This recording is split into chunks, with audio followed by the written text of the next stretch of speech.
নমস্কাৰ আপোনালোক সকলোকে পুনৰবাৰ স্বাগতম মনস্মাই মছজিদ বন্ধুসকল পলকতে চাওক আজি 9টা গুৰুত্বপূৰ্ণ খবৰ।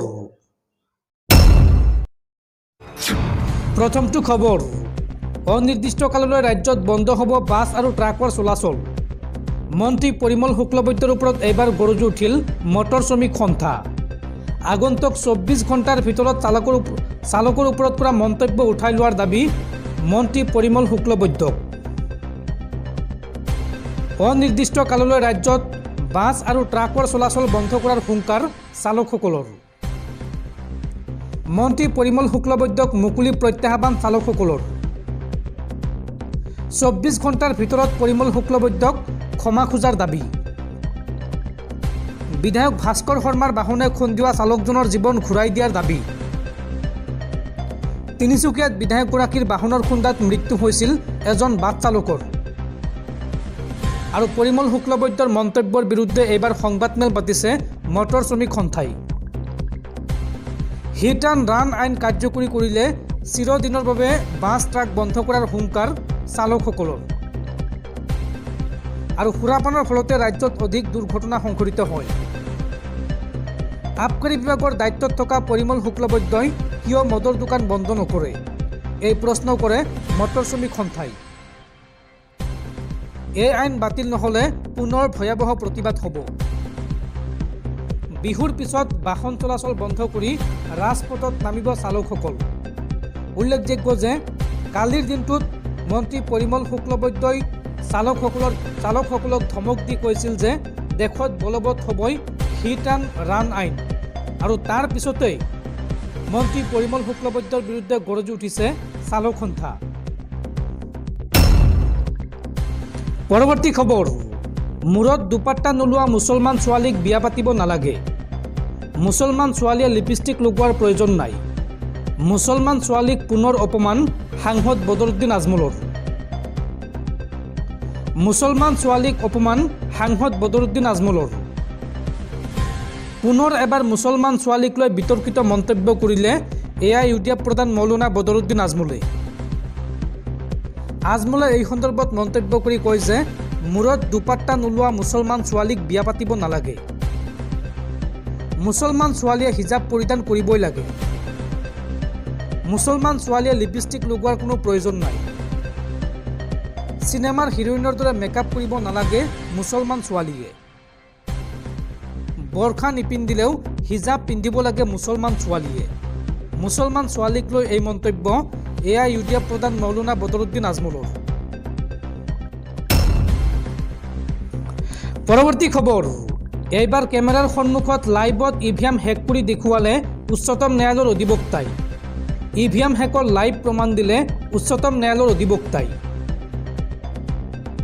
কেমেৰাৰ সন্মুখত লাইভ দেখুৱালে EVM হেকিং প্ৰক্ৰিয়া। EVM জালিয়াতিৰ তথ্য ফাদিল কৰি দেখুৱালে অধিবক্তাই। EVM হেকৰ প্ৰমাণ দিলে উচ্চতম ন্যায়ালয়ৰ অধিবক্তাই। নিৰ্বাচনী আয়োগক প্ৰত্যাহ্বান জনাই তথ্য ফাদিল কৰিলে অধিবক্তাই। আৰু প্ৰতিটো EVM হেক কৰি দেখুৱাৰ হুংকাৰ দিছিল সুপ্ৰিম কোৰ্টৰ অধিবক্তাই। আৰু তাৰ পিছতে সোমবাৰৰ দিনটোত কেমেৰাৰ সন্মুখত EVM হেক কৰি দেখুৱালে সুপ্ৰিম কোৰ্টৰ অধিবক্তাই।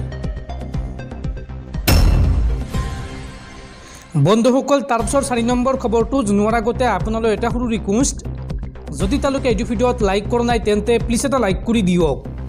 আৰু এনেকুৱা ধৰণৰ নতুন নতুন ভিডিঅ' পাবলৈ চেনেলটো ছাবস্ক্ৰাইব কৰি কাষত থকা বেল আইকনটো প্ৰেছ কৰি ৰাখক।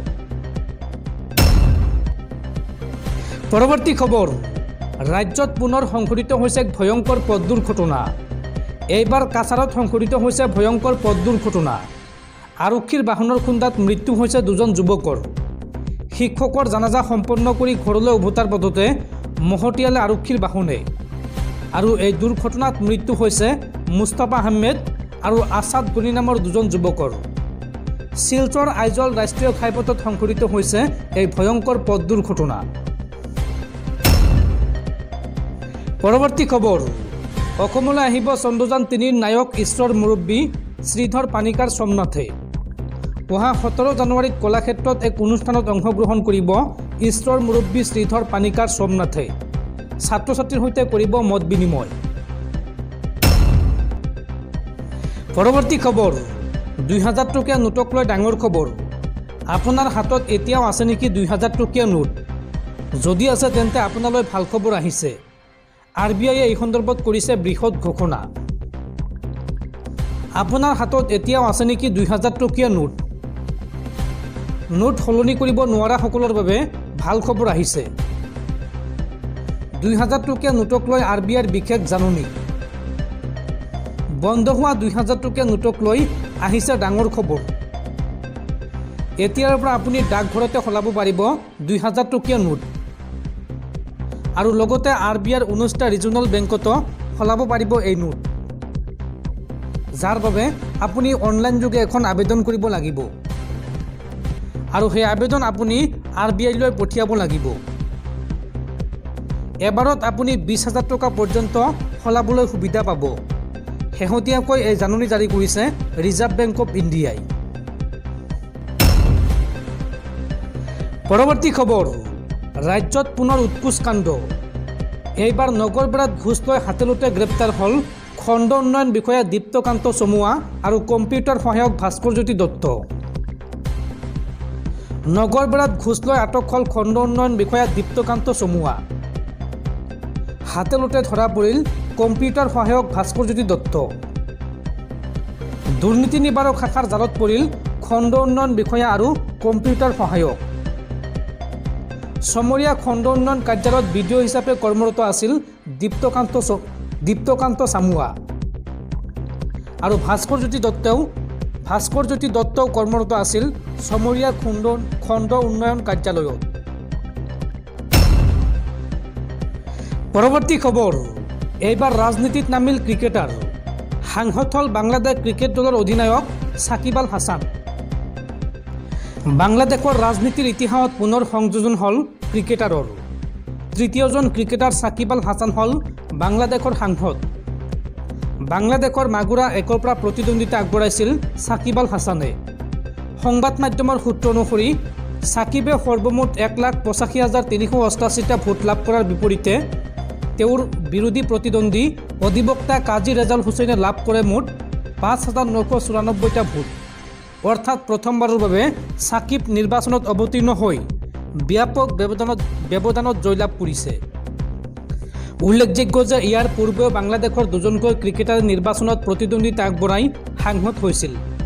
2014 আৰু 2018 চনত ক্ৰিকেটাৰ নাইমুৰ এহছান দুৰ্জয় দুবাৰকৈ সাংসদ হিচাপে নিৰ্বাচিত হৈছিল আৰু 2018 চনত প্ৰথমবাৰৰ বাবে মাছৰাফে মৰ্টাজাই জয়লাভ কৰিছিল।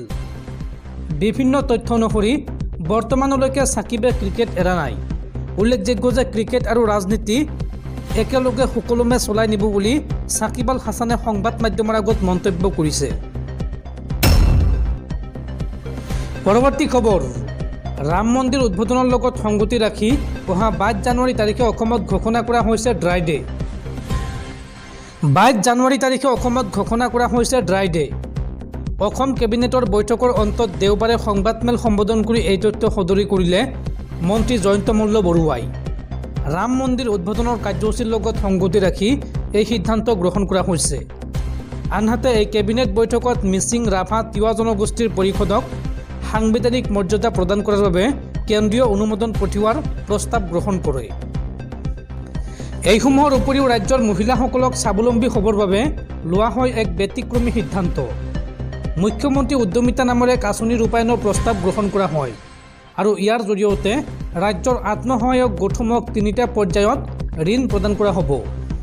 মহিলাসকলক প্ৰাৰম্ভিকভাৱে 10,000 টকা প্ৰদান কৰাৰ পৰিৱৰ্তে দ্বিতীয় পৰ্যায়ত 25,000 টকাত 12,000 টকা ৰাজ সাহায্য প্ৰদান কৰিব আৰু তৃতীয় পৰ্যায়ত 50,000 টকাৰ ঋণৰ সকলো সুদ প্ৰদান কৰিব ৰাজ্য চৰকাৰে। এই আঁচনিৰ জৰিয়তে ৰাজ্যৰ 39 লাখ মহিলা লাভান্বিত হ'ব আৰু আগন্তুক 16 জানুৱাৰীৰ পৰা এই আঁচনিৰ প্ৰপত্ৰ পূৰণ কৰিব পাৰিব মহিলাসকলে।